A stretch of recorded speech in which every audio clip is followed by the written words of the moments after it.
कर्मों का फल माता सीता ने भी भोगा था।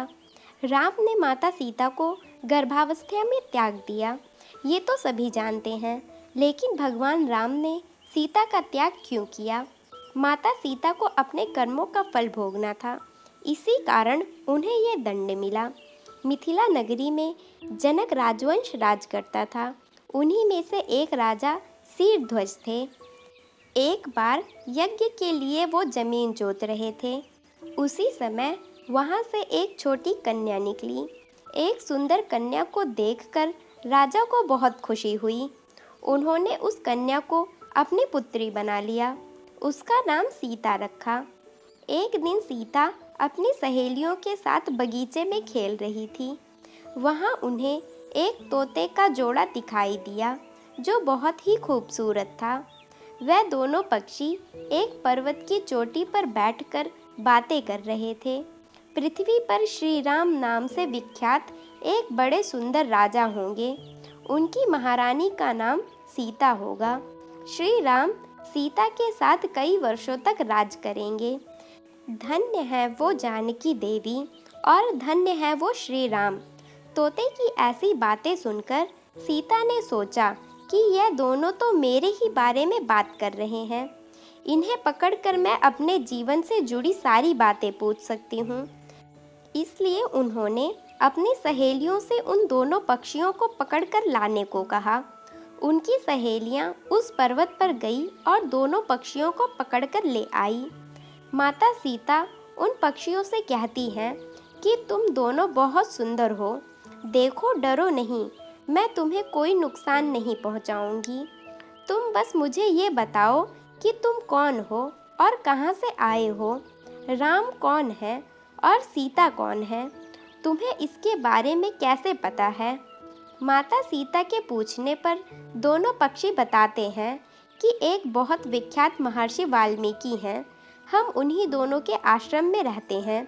महर्षि ने रामायण नाम का एक ग्रंथ लिखा है, जिसका पाठ उन्होंने अपने शिष्यों को भी कराया है। उन पक्षियों ने सीता को ये भी बताया कि इस ग्रंथ में महर्षि वाल्मीकि ने बताया है कि महर्षि ऋष्यशृंग के द्वारा किए गए पुत्रेष्टि यज्ञ से प्रसन्न होकर भगवान विष्णु राम, लक्ष्मण, भरत और शत्रुघ्न ये 4 मानव शरीर धारण कर पृथ्वी पर जन्म लेंगे। बड़े होने पर श्री राम महर्षि विश्वामित्र और अपने छोटे भाई लक्ष्मण के साथ हाथ में धनुष लिए मिथिला आएंगे और शिव जी के धनुष को तोड़कर सीता से विवाह करेंगे। फिर उस पक्षी के जोड़े ने कहा, हे सुंदरी, हमने तुम्हें सब कुछ बता दिया, अब हमें छोड़ दो, हम जाना चाहते हैं। पक्षियों की बातें सुनकर माता सीता के मन में और भी बातें जानने की इच्छा हुई। उन्होंने उन दोनों से पूछा कि श्री राम कहाँ होंगे, वे किसके पुत्र हैं, कैसे वो मिथिला आएंगे, जानकी से विवाह करेंगे। नर तोता बोला कि श्री रामचंद्र का मुख कमल के समान सुंदर, नेत्र बड़े बड़े और खिले हुए, नासिका ऊंची, पतली भुजाएं घुटनों तक, गला शंख के समान होगा। मैं उनका क्या वर्णन करूं, जिनका गुणों का बखान 100 मुख वाले भी नहीं कर सकते। दोनों पक्षी कहते हैं कि जानकी देवी धन्य है, जो जल्द ही रघुनाथ जी की पत्नी बनकर उनके साथ कई वर्षों तक राज करेंगी। लेकिन तुम कौन हो? पक्षी की बातें सुनकर सीता ने कहा कि जिसे तुम लोग जानकी कह रहे हो वो मैं ही हूँ। माता सीता उन्हें कहती हैं कि मैं तुम दोनों को तब ही छोड़ूंगी जब श्री राम यहाँ आकर मुझसे विवाह करेंगे। तब तक तुम दोनों आराम से मेरे घर में रह सकते हो। यह शब्द सुनकर मादा तोता जानकी से कहती है कि हम वन के पक्षी हैं, हमें घर में सुख नहीं मिलेगा। मैं गर्भवती हूँ, मुझे जाने दो। मैं अपने स्थान पर जाकर बच्चे पैदा करूँगी। आप चाहें तो उसके बाद फिर यहाँ आ जाऊँगी। उसके कहने पर भी सीता जी ने उसे नहीं छोड़ा। तब उसके पति यानी नर तोते ने कहा, सीता, मेरी पत्नी को छोड़ दो, वो गर्भवती है। जब ये बच्चे को जन्म दे देगी तब उसे लेकर मैं फिर तुम्हारे पास आ जाऊंगा।